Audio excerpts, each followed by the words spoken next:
Bismillahirrahmanirrahim. Salam ta'zim, salam mahabbah, salam cinta kepada segenap para alim ulama, para tokoh masyarakat, para tua-tua guru, para setempat. Semoga Allah Subhanahu wa taala mencintai mereka semuanya.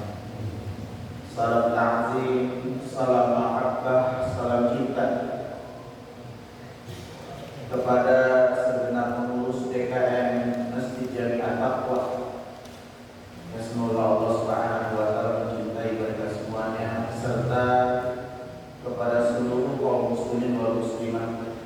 Semoga Allah Subhanahu wa taala ridho kepada kita semuanya. Bismillahirrahmanirrahim. Assalamualaikum warahmatullahi wabarakatuh.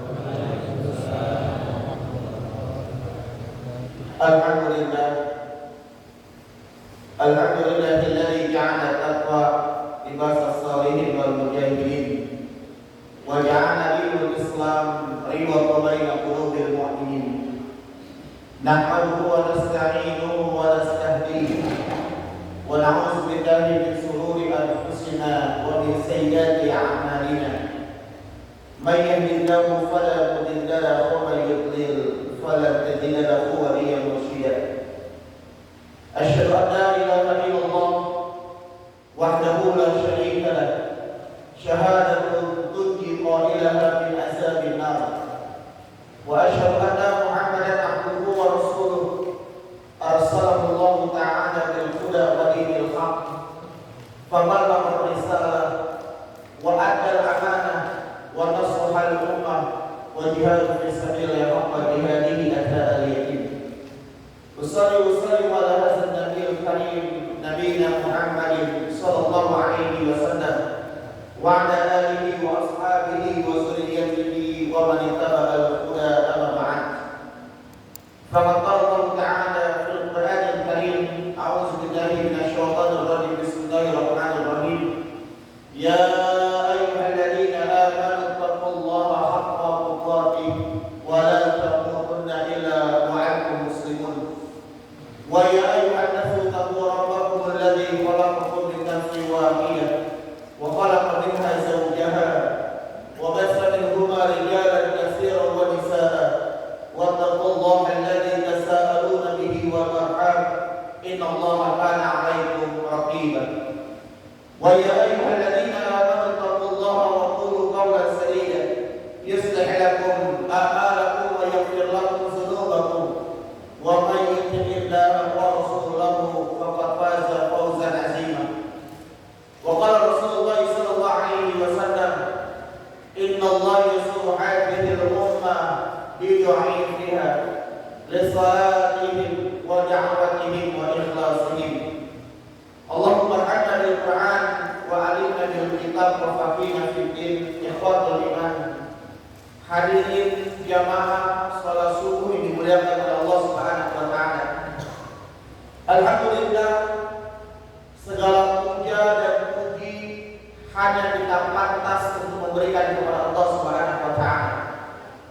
Dia Allah Subhanahu wa taala yang telah memberikan seluruh nikmat karunia-Nya kepada kita semuanya. Di antara nikmat iman, Islam, ihsan dan juga sehat. Sehingga dengan nikmatnya kita dapat menjalankan seluruh aktivitas kehidupan kita. Kita dapat beribadah kepada Allah sebagai kewajiban seorang hamba kepada Allah. Kita dapat beramal soleh sebagai bekal untuk bertemu dengan Allah di yaumul qiyamah. Salam dan salam semoga tetap tercurah dan terlimpahkan kepada uswah hasanah kita, suri tauladan kita, Nabi Muhammad sallallahu alaihi wasallam. Semoga salat dan salam dapat tercurah kepada para sahabat-sahabatnya, kepada para istri-istrinya, kepada para keluarganya. Dan semoga kita yang hadir pada hari ini adalah umat Nabi yang senantiasa istiqamah, isti'anah dalam setiap penerjemahan syariatnya dan sunnah-sunnahnya. Dan semoga kita telah mendapatkan bagian dari syafaatul uzma di yaumil qiyamah kelak. Amin amin ya rabbal alamin. Jamaah yang dimuliakan oleh Allah Subhanahu wa taala. Subhanallah, di waktu yang paling mulia,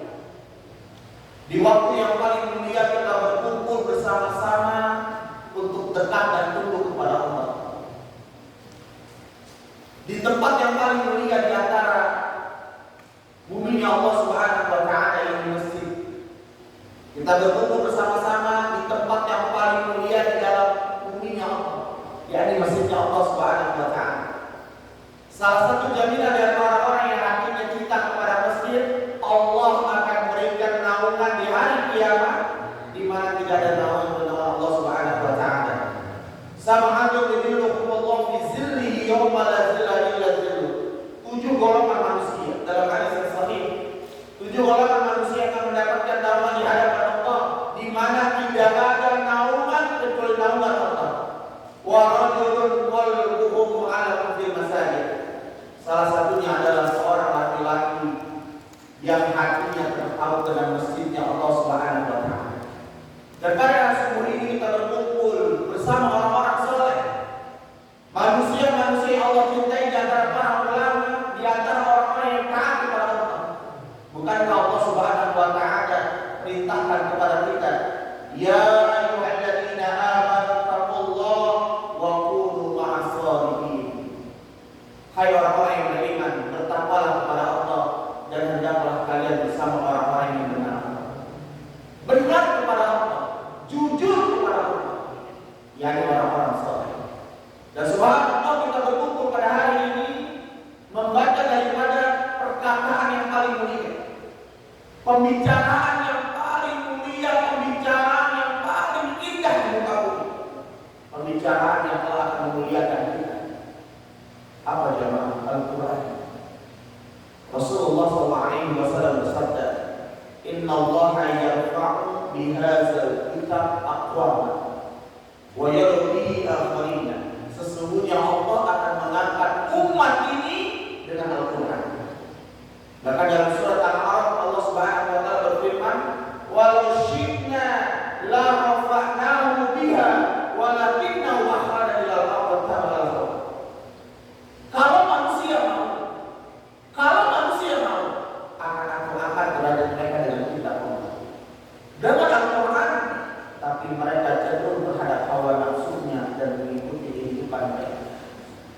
Kita berkumpul bersama-sama jemaah di dalam masjidnya Allah bersama orang-orang saleh, membaca, belajar, mendengarkan daripada kalam Allah. Khairukum man ta'allama al-Quran wa 'allamahu, man salaka tariqan yaltamisu fihi ma sahalallahu tariqan ilal jannah. Maka banyak jaminan-jaminan yang Allah berikan kepada orang-orang yang berkumpul di dalam majlis-majlis ilmu. Jamaah yang dimuliakan oleh Allah Subhanahu wa taala. Subhanallah. Di akhir zaman ini kita berada di zaman yang krisis idola. Zaman yang krisis panutan dan uswah. Bahkan kita nggak tahu siapa manusia yang pantas untuk dijadikan uswah dan panutan. Berapa banyak tontonan-tontonan di televisi, TikTok, Instagram, media sosial yang sesungguhnya itu semuanya sedang mengajarkan anak-anak itu. Bukan sekedar tontonan. Kita ajarkan mereka hanya 2 jam pelajaran agama dalam 1 minggu, tapi berapa puluh jam anak-anak kita diajarkan untuk melihat satu tuntunan uswah suri toladan yang jauh dari syariat Islam. Inilah zaman kita. Maka kita tidak aneh ketika para perempuan itu hilang rasa malu. Ketika anak-anak berani mencerca, mencaci maki, membentak orang tuanya. Ketika akhlak sudah tidak menjadi sesuatu yang paling utama dalam kehidupannya. Ketika ibadah sudah mereka mudah untuk meninggalkannya. Kenapa? Karena sudah krisis idola. Mereka nggak tahu kepada siapa idola mereka, kepada siapa panutan mereka, kepada siapa mereka beruswah, siapa yang harus mereka ikuti. Maka jamaah, mau dibawa kemana bangsa kita? Mau dibawa kemana generasi-generasi kita, anak-anak kita? Ya kita berharap mereka akan melanjutkan ketaatan kita kepada Allah setelah kita wafat. Dan kita berharap kita akan bertemu dengan mereka di surganya Allah. Sebagaimana bahasa dari Luqman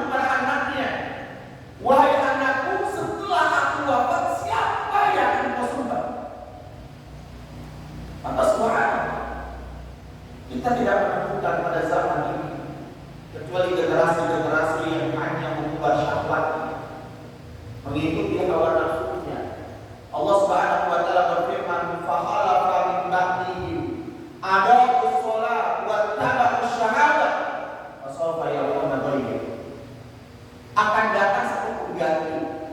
Ma'uzubillah. Akan datang satu pengganti zaman ini di akhir zaman. Ada sholat yang pertama mereka mengajukan sholat. Sholat itu tidak menjadi satu prioritas. Wajiban sholat bagi mereka sesuatu yang biasa mereka tinggalkan. Wattabau syahawat, generasi yang mengikuti hawa nafsu. Fasawfa yalqawna ghayya, dan mereka adalah orang-orang yang tersesat dalam kehidupan dunia. Maka kita bingung jawab. Anak-anak kita mengikut uswah yang mana? Sulit tolakan yang mana? Kalau bukan dengan taklim, dengan belajar agama ini, dengan mengkaji Quran dan Sunnah, maka kita tidak akan menemukan siapa uswah yang Allah Subhanahu wa Ta'ala sampaikan kepada kita semua. Jamaah, ada dua manusia yang Allah sebut di dalam Al-Quranul Karim, yang Allah lebatkan sebagai manusia yang kelak akan menjadi uswah untuk manusia. Yang pertama adalah Rasulullah. Allah Subhanahu wa Ta'ala berfirman, "Laqad kana lakum fi Rasulillahi uswatun hasanah liman kana yarjullaha wal yawmal akhir wa dzakara Allahu katsiran." Allah yang menyebut sendiri.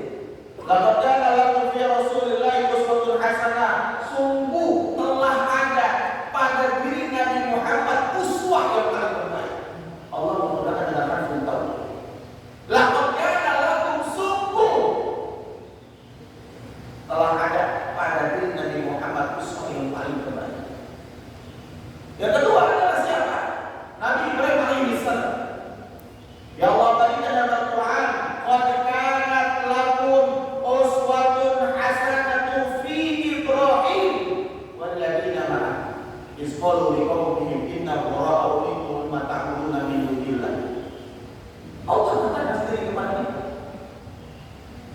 Dua manusia yang Allah masukkan namanya dalam Al-Quranul Karim, ya Allah siapkan untuk menjadi uswah anak-anak kita, menjadi panutan generasi kita, menjadi panutan masyarakat kita yang akan membawa bangsa ini kepada nilai-nilai kemuliaan Islam,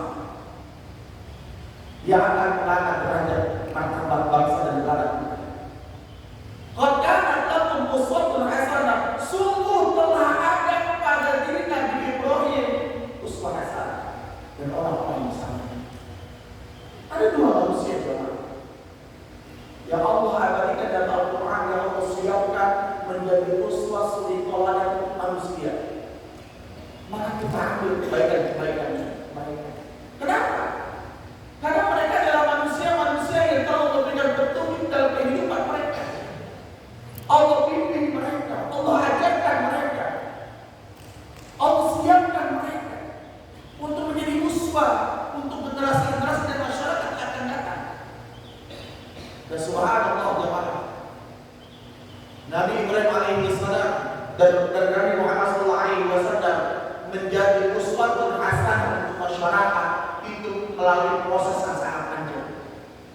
Tidak semata-mata ketika hanya sekedar mendapatkan gelar S1, S2, S3 pantas jadi seorang dokter, atau Bapak sudah bertitel seorang ustaz, atau Bapak sudah pakai sorban pantas dijadikan sebagai contoh, atau bahkan fotonya berada di baliho-baliho, di sepatu-sepatu berjas, bahasanya bagus, pantas dijadikan sebagai contoh. Jauh jemaah, jauh. Kapan Nabi Ibrahim pantas dijadikan sebagai contoh? Beliau sudah melalui ujian yang sangat panjang. Allah Subhanahu wa Ta'ala berfirman, wa izibtala Ibrahim rabbuhu bikalimati fa'atammahunna. Ingatlah ketika Allah Subhanahu wa Ta'ala menguji Nabi Ibrahim dengan beberapa kalimat. Fa'atammahunna. Nabi Ibrahim menyempurnakan kalimat itu dengan sebaik-baiknya. Ujian yang dahsyat, ujian yang berat untuk menjadikan Nabi Ibrahim sebagai uswah yang paling terbaik, yang sebentar lagi akan kita jalankan syariatnya. Ujian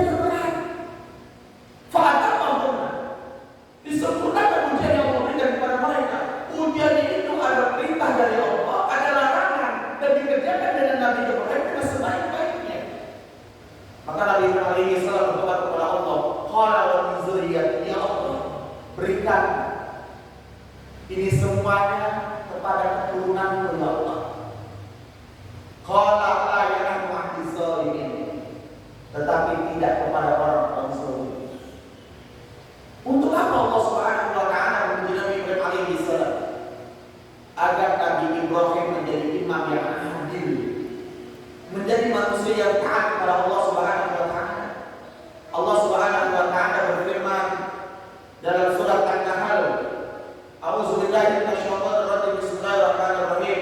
Inna Ibrahim kana ummatan qanitan lillah hanifan wa lam yakun minal musyrikin. Sesungguhnya Ibrahim alaihi salam adalah seorang imam yang dapat dijadikan teladan dan panutan. Dan sekali-kali dia bukanlah orang-orang musyrik. Jamaah dimuliakan oleh Allah Subhanahu wa taala. Ada 5 perkara yang dimana Allah Subhanahu wa taala menguji Nabi Ibrahim alaihi salam. Sebentar lagi jamaah, saudara-saudara kita akan mengerjakan ibadah haji. Siapa yang akan contoh? Seluruh kaum muslimin berkumpul di Mekah Al-Mukarramah mengerjakan satu syariat besar, rukun Islam yang kelima. Bunyal Islam ala khamsin syahadat la ilaha illallah wa anna Muhammadar Rasulullah wa iqamis shalah wa ita'iz zakah wa tasuma Ramadan wa tahujjal baiti idza istata ilaihi sabila. Berkumpul berbondong-bondong menuju Mekah Al-Mukarramah dengan seluruh tenaganya, rasa rindu cintanya untuk melakukan syariat ibadah haji. Ibadah apa? Sesungguhnya itu semuanya adalah sebagai salah satu ajaran Islam yang dimana Nabi Ibrahim pun telah mengajak itu semuanya. Mereka berkumpul jemaah, dan sebagian kaum muslimin pula mengerjakan syariat kurban. Mereka berkumpul bersama-sama. Siapa yang mereka contoh waktu itu? Melempar jumroh, tawaf di rumah Allah. Mereka melakukan ibadah sa'i. Siapa yang mereka contoh? Adanya Mekah Al-Mukarramah atas perjuangan siapa? Nabi Ibrahim alaihi salam, Hajar dan Ismail. Adanya air Zam-Zam atas perjuangan siapa? Adanya ibadah haji, syariat kurban atas perjuangan siapa? Nabi Ibrahim alaihi salam. Ada 5 ujian besar yang Allah Subhanahu wa taala berikan pada Nabi Ibrahim alaihi salam sebagai langkah di mana Allah ingin menjadikan Nabi Ibrahim sebagai imam yang adil. Yang pertama, Nabi Ibrahim alaihi salam mendapatkan ayah dalam keadaan musyrik. Nabi Ibrahim alaihi salam mendapatkan ayah dalam keadaan musyrik. Ayahnya membuat berhala. Kaumnya enggak suka dengan Nabi Ibrahim alaihi salam. Ayahnya membuat berhala untuk sesembahan kaumnya. Kaumnya benci pada Nabi Ibrahim alaihi salam. Sampai-sampai Nabi Ibrahim alaihi salam harus dilemparkan ke dalam api yang sangat besar. Seorang anak ketika ayahnya dalam keadaan musyrik, jamaah, ini berat. Subhanallah, ujiannya berat. Nabi Ibrahim menyampaikan tauhid, sedangkan orang tua dalam keadaan musyrik. Bukan sekedar orang tuanya, bahkan kaumnya pun tidak suka dengan Nabi Ibrahim alaihi salam. Dan salah satu dari sikap kaumnya adalah membakar Nabi Ibrahim alaihi salam. Jamaah, api yang disiapkan oleh kaumnya itu bukan api kecil, bukan api umum, itu api yang besar yang bahkan dikatakan dalam riwayat itu 7 kali lipat tinggi. Dan Nabi Ibrahim alaihi salam dilempar ke dalam api dengan menjadi dengan alat lautan. Kenapa mereka tidak membuat api kecil? Bahkan Nabi Ibrahim di dalamnya. Kenapa? Mereka ingin menampakkan arogansi mereka. Mereka ingin menampakkan kehebatan, kekuatan mereka pada Nabi Ibrahim alaihi salam. Ketika jemaah, subhanallah, proses ketika Nabi Ibrahim dilemparkan ke dalam api,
menurunkan air hujan, es, apa menghilangkan panasnya, atau bahkan yang lain?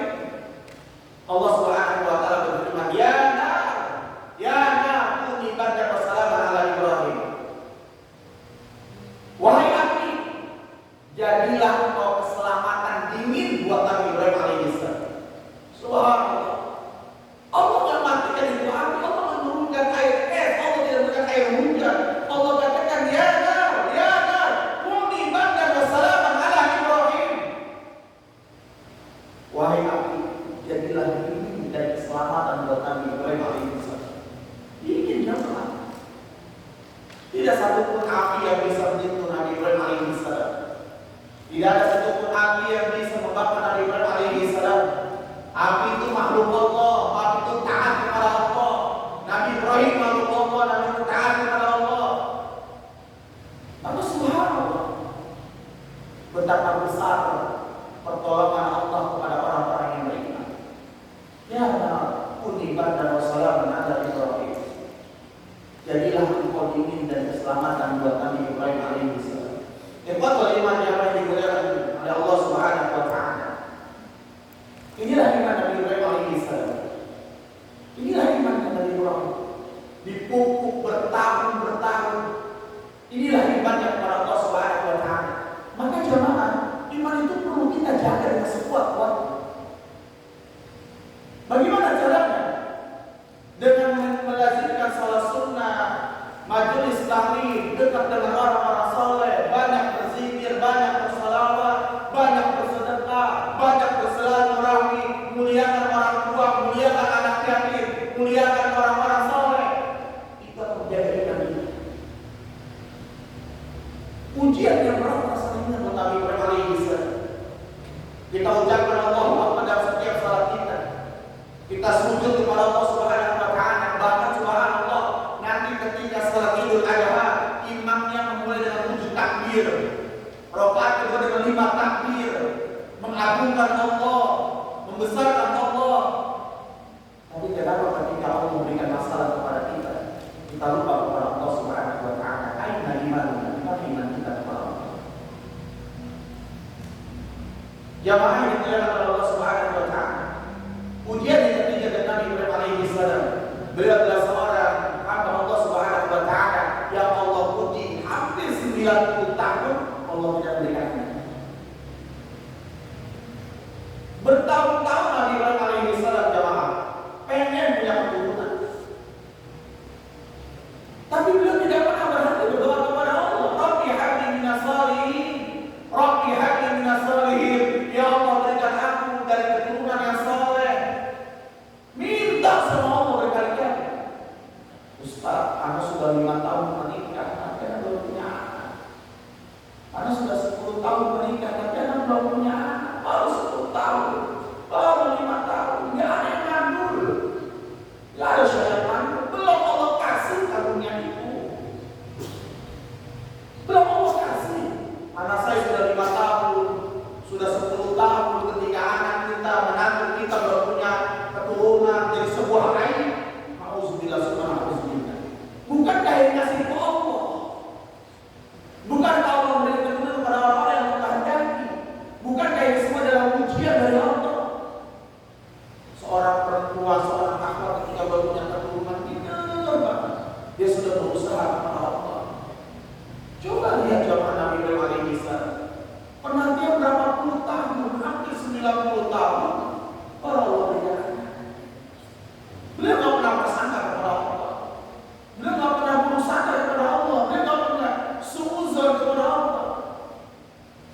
dekat dengan mereka. Ujibu dapat terjadi zada'ani falyastajibu li wal yu'minu bihi la'allahum yarshudun. Siapa meminta kepada aku kabulkan, tapi dua syarat. Penuhi perintahku, beriman kepadaku. Jadi kalau ada anak kita yang susah untuk dikasih tahu, untuk dibilang, terus doa sama Allah. Jangan buat bahasa-bahasa dulu. Udah 2 tahun diajar minta ngerti. Dimasukin ke pesantren bukannya soleh sama hancur. Nah, pesantren jaminan tak membentuk orang-orang soleh. Udah 7 tahun di pesantren pulang ke rumah nggak sholat. Sudah 8 tahun masuk pesantren, ketika pulang kembali lagi. Emang jaminan masuk pesantren nggak ada mana? Oh, boleh masih hidayah. Lu udah dikasih tahu berkali-kali nggak ada berubah. Emang masih hidayah siapa? Karena Allah. Betul. Maka jangan pernah putus asa minta kepada Allah ketika anak kita itu salah, anak kita itu dalam keadaan tidak baik, terus minta kepada Allah.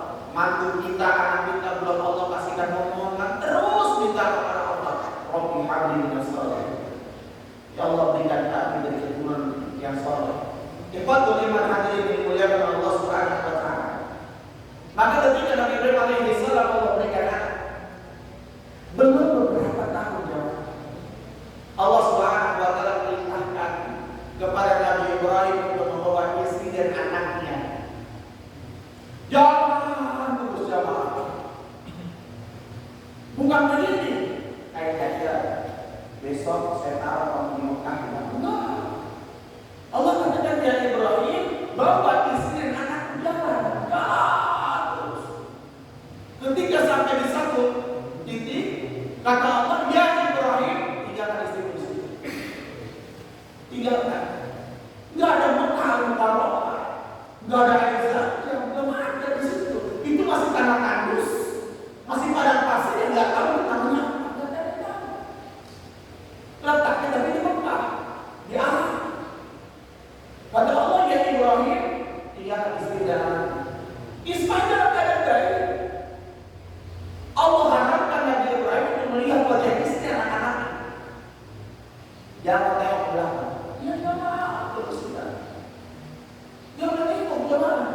Cuma ada kurma dan air putih.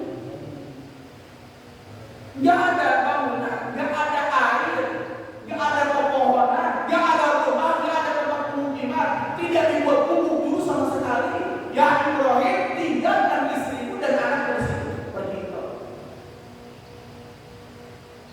Dan Allah harapkan untuk melihat wajah istri dan anak di waktu itu. Allah harapkan. Allah melihat nangis jemaah. Dia melihat nangis jemaah. Apa yang dikatakan oleh Hajar alaihi salam? Ya Ibrahim, ya Ibrahim, illa man taqiyu. Kau titipkan kami kepada siapa di sini? Wajar jemaah. Itu manusia. Ya Ibrahim, illa man taqiyu. Kau titipkan kami kepada siapa? Ibrahim diam jemaah. Dia bicara dia nangis terus jalan. Hajar alaihi salam seorang wanita yang solehah, yang terbentuk dengan ketaatan kepada Allah. Dia paham. Mungkin pertanyaan dia salah, dia ganti pertanyaannya. Ya Ibrahim, Allahu akbar kalian. Apakah Allah yang perintahkan engkau? Maka Nabi Ibrahim mengatakan, "Na'am. Allah yang perintahkan aku meninggalkan di sini." Maka Hajar mengatakan, kalau Allah yang perintahkan engkau, maka Allah tidak akan pernah menyia-nyiakan kami di sini. Subhanallah. Pergi Nabi Ibrahim alaihi salam. Nangis Ismail, sudah habis air susunya, berjalan dari Bukit Safa ke Marwah, lari-lari kecil, nyari air, jamaah nyari air waktu itu. Lari ke Safa, kelihatan ada air, kok nggak ada ke Marwah, kelihatan lagi. Fata Morgana waktu itu, ada air lari lagi, nggak ada, turun 7 kali. Sampai Allah Subhanahu wa taala menyuruh dalam hendaknya itu keluarlah mata air zam-zam. Ibadah yang kau lalai kecil Hajar alaihi salam dijadikan sebuah syariat. Subhanallah, perjuangan sangat dahsyat menjadi Mekah al-Mukarramah. Nangis jamaah itu perjuangannya. Ketika beberapa tahun kemudian Allah Subhanahu wa Ta'ala memerintahkan kepada Nabi untuk mengambil istri anak tengah padang pasir. Tidak ada lagi. Anaknya sudah besar jemaah. 7 tahun lah, udah di lagi datang-datang ya 5 tahun, 6 tahun. Jemput istri bersama. Jemput. Itu di luar logika. Iman itu begitu, nggak semua pakai logika. Nggak semua pakai logika, nggak bisa. Ketika dijemput, lagi jalan-jalan sama anaknya, mimpi di tengah malam. Dipanggil itu Ismail. Nanya kepada anaknya dengan bahasa, maka seorang ayah itu jemaah, itu harus banyak-banyak ngomong sama anaknya. Bukan sebagai tugas seorang ibu dan mendidik anak, betul. Al-Ummu madrasatul ula, ibu itu madrasah pertama kali buat anaknya. Tapi ayah yang menanamkan akidah di keluarganya. Sebagaimana bahasa Luqman kepada anaknya, la tusyrik billah, ya bunayya la tusyrik billah, inna syirka la zulmun azim. Wahai anakku, jangan bersekutukan Allah. Karena menyekutukan Allah adalah dosa yang paling besar. Ibu itu gak kuat jemaah. Seorang ibu, seorang bunda, seorang ibu gak kuat. Kadang-kadang ketika ada anak yang nangis, berkata-kata itu gak kuat. Maka ayah yang menanamkan akidahnya, akhlaknya, pribadinya, dilanjutkan oleh ibu. Ketika sudah berkumpul dengan istri dan anak-anaknya, Nabi Ibrahim bertanya kepada Ismail, ya Ismail, ya bunayya, inni ara fil manam inni azbahuka fanzur maza. Semalam aku mimpi menyembelih diriku.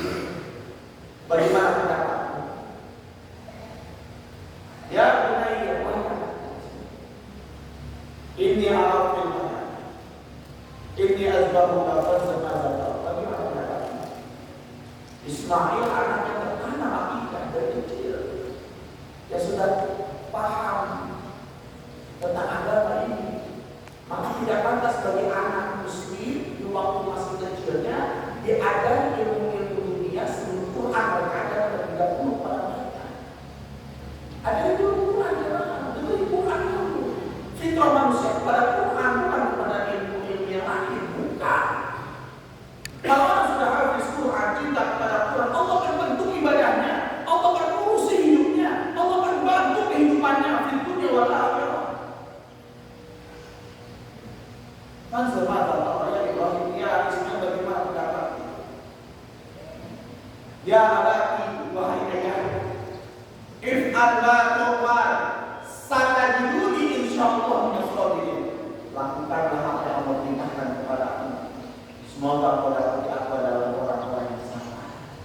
Subhanallah. Itu udah nempel ya. Kepala Ismail pipinya nempel di paha Ibrahim. Ini sudah diambil Allah. Hajar ngumpet gak kuat, gak puas orang itu melihatnya. Itu sudah nempel di sini. Ini bukan dongeng, ini bukan sekedar cerita. Langit dan bumi menjadi saksi atas perjuangan bersama Ibrahim, Hajar alaihi salam dan Ismail alaihi salam nempel di sini. Ya abadi Allah lakukan. Satajiduni insyaallah minas sabirin. Ketika nempel di paha ayahnya, pelipis dari Ismail alaihi salam, dia ambil itu pokok. Ketika hampir menyembelih, Allah ganti dan kita sedang ambil dan kita sedang syariat Quran. Itu takbir jemaah. Qad sadaqta ru'ya. Sungguh kau telah menggunakan mimpi. Itu para malaikat takbir jemaah. Itu malaikat Jibril itu takjub dengan Ibrahim alaihi salam. Aku takjub kepadamu ya Ibrahim. Aku takjub kepadamu. Engkau adalah hamba Allah yang saleh. Engkau membenarkan mimpi. Takjub itu malaikat. Saya ini malaikat Jibril takjub. Ini bukan sinetron, ini bukan sandiwara, ini bukan kriminal, ini syariat Allah. Malaikat Jibril takjub. Qad sadaqta ru'ya. Sungguh kau telah membenarkan mimpi. Dan hari ini jemaah, Allah Subhanahu wa Ta'ala uji kita dia hanya sebagian dari harta kita. 3 juta kan, kami pelaku, kami laki-laki bukan betina. Laki-laki kan 2,5 sekarang berapa? Sekarang 1 juta mahal sekarang. Sekarang berapa? Kalau patungan berapa? 3,2. 4 juta sekarang. Tapi itu semua kopinya kan? Kopi 15 ya. Subhanallah. Kurban dengan kurban yang paling terbaik. Lan tanalul birra hatta tunfiqu mimma tuhibbun. Tidak akan pernah kalian sampai kepada tinggi dari sebuah kebaikan sampai kalian menginfakkan apa yang kalian cintai dari Allah Subhanahu wa taala. Nanti jamaah di beberapa hari lagi kurban. Itu kambing itu lebih mahal daripada nasi. Lebih mahal daripada Avanza. Lebih mahal daripada cicilan bulanan kita. Lebih mahal daripada motor kita. Kalau cicilan bulanan Avanza 4 juta, jemaah 4 juta 6 juta. Ya kan? 8 juta. Alphard bisa 20 juta. Lebih mahal jemaah. Rumah kita 2 juta itu udah berapa tahun? Setiap tahun kita disiplin bayar rumah. Rumah jangan hanya kita tinggalkan. Yang pasti akan kita tinggalkan. Yang tidak bisa dengan kita jahanam. Setiap bulan kita bayar 2 juta, 1 juta. Terus bertahun-tahun kita bayar. Maka sebentar lagi jemaah itu kami akan mahal daripada nasi. Saatnya lebih mahal daripada Avanza. Disitulah iman kita, iman kita kepada Allah. Bismillah jemaah. Syariat kurban, Idul Adha, ibadah haji adalah syariat Allah Subhanahu wa taala yang Allah ingin menguji iman kita. Iman kita. Bismillah. Jemaah yang berarti pertama itu keluarin. Benar. Tapi kalau sudah keluarin tidak berarti. Coba keluarin dulu. Nah ada uang nih. Ada uang 10 juta, ada uang 3 juta, 4 juta. Aduh ini kurban gak ya? Patungan sapi gak ya? Aduh gimana ya? Keluarin ya? Keluarin pulang dari tadi. Coba keluarin dulu. Wah Ustaz menjebak saya. Bukan menjebak, coba keluarin. Yang berbeda awalannya. Benar. Orang menikah itu mikir-mikir jemaah. Kita berat, kita kasih makan apa, nanti kontrakan di mana kerjanya apa. Coba nikah, habis itu dia biasa. Mau masuk dingin, mau gimana, capek. Awalannya berat. Ketika sudah melewati fase pertama, insya Allah akan mudahkan. Yang mana dimulai oleh Allah Subhanahu wa taala. Maka ibadah kurban yang sebenarnya yang kita kerjakan adalah bagian dari kemuliaan iman kita kepada Allah Subhanahu wa taala. Bukan darahnya yang sampai kepada Allah, tapi takwa kita kepada Allah Subhanahu wa taala. Maka ya sudah bismillah. Belum tentu tahun depan kita akan bertemu lagi. Belum tentu umur kita sampai di tahun yang akan datang. Maka kalau bisa kita lakukan di tahun ini bismillah. Masih ada berapa hari lagi jemaah? Berapa hari lagi? 7. Subhanallah, insyaallah. Bulan buka toko juga dapat ya. Insyaallah, intasbihillah ya sudah. Kalau kita jujur ingin taat kepada Allah, Allah maafkan. Kalau kita jujur, nanti biasanya jamaah yang muncul nih orang yang jujur nih. Apa contohnya Ustaz? Di 1 minggu ini mana jadi? Pas habis itu ada Pak, 3 hari lagi ngomong, Insyaallah tahun depan mau kurban. Masih lama jamaah, setahun lagi. Nanti ketika Idul Adha dekat. Aduh, pada ini lupa sama janjinya. Pak Ustaz, anak tahun depan lagi Ustaz ya. Anak tahun depan Ustaz gak kuat kayaknya. Cicilan banyak banget nih, rumah belum, mobil belum, motor. Besok anak sekolah jam Ustaz. Ini SD masih 3 juta, SMP lanjut lagi, SMA pesantren mungkin Ustaz 2 bulan. Ya Allah, istri belum bayar Shopee atau pasarnya lain. Kalau orang sudah nggak niat, 1000 alasan dari apa? Kalau dia sudah niat, 1000 cara akan dia jalankan. Buat bagaimana yang dibilang Allah Subhanahu wa taala, inilah sedikit kajian singkat bagaimana ternyata ibadah haji dan syariat kurban itu syariat besar yang sesungguhnya itu semuanya mencontoh dari perjalanan kehidupan Nabi Ibrahim alaihissalam. Seorang manusia hebat, manusia yang taat kepada Allah Subhanahu wa taala, dan sesungguhnya kehidupan yang sebentar dalam. Allah Subhanahu wa taala berfirman, "Ahasubatas ayadrabu ayaqulu amana wa hum la yuftanu." Apakah Allah membiarkan kalian mengatakan beriman kepada Allah sebelum Allah? Allah Subhanahu wa taala mengatakan, "Am hasibtum an tadkhulul jannah wa lam ya'tikum mathalul ladzina khalu min qablikum." Apakah kamu mengira akan masuk dalam surga padahal belum datang pujian-pujian kepada kalian semuanya, dan sebentar lagi menjadi pujian buat orang-orang beriman sejauh mana mereka cinta kepada Allah dan Rasul. Apakah cinta kepada uangnya? Apakah cinta kepada Allah dan Rasul? Rumahnya megah, mobilnya bagus, motornya bagus, tapi korbannya hati yang paling kurus. Soalnya ketika Rasulullah di akhir hayatnya, beliau pernah berguna satu ekor kambing, tapi di akhir hayatnya ketika Allah berikan beliau harta yang berlimpah dari karunia Allah berikan kepada beliau, dia berguna 100 ekor unta. Maka subhanallah, kalau kita sanggupnya berapa, bismillah. Ustaz, anak nggak sanggup sama sekali, anak nggak sanggup, ya sudah. Kalau nggak sanggup, bismillah, bantu bersih-bersih ketika punya hewan kurban. Bismillah. Jangan bawa megang pisau sebentar untuk ngopi merokok. Rasa capek, rasa badan. Kalau kita memang tidak bisa kerjakan, bantu syariat Allah, aktivitas Islam, syiar Allah, dan apa yang kita mampu. Ustaz, anak nggak bisa, benar anak kontrakan aja cuma 200 ribu aja minta. Beli aqua untuk orang-orang yang membeli, bawa makanan untuk orang-orang yang membeli. Kita nggak bisa. Ada di antara kita orang-orang yang mungkin dalam ekonomi sangat rendah. Nggak apa-apa bisa kita bantu. Dari tenaga, pikiran, minuman, makanan, ya Allah tahu akan keadaan kita semua. Inilah sedikit-sedikit jamaah tentang kajian pada hari ini. Semoga Allah Subhanahu wa taala memberikan kebaikan kepada kita yang punya niatan untuk berkurban. Semoga Allah mudahkan jalannya, Allah berikan rezeki dari tidak disangka-sangka, Allah mudahkan dari karunia Allah berikan kepada mereka, dan mudah-mudahan kurban kita Allah terima sebagai kurban yang dilaras atau tidak takwa kepada Allah Subhanahu wa taala. Dan semoga generasi-generasi kita jemaah, anak-anak kita, dari keturunan kita, Allah Subhanahu wa taala paham tentang agama ini. Apalagi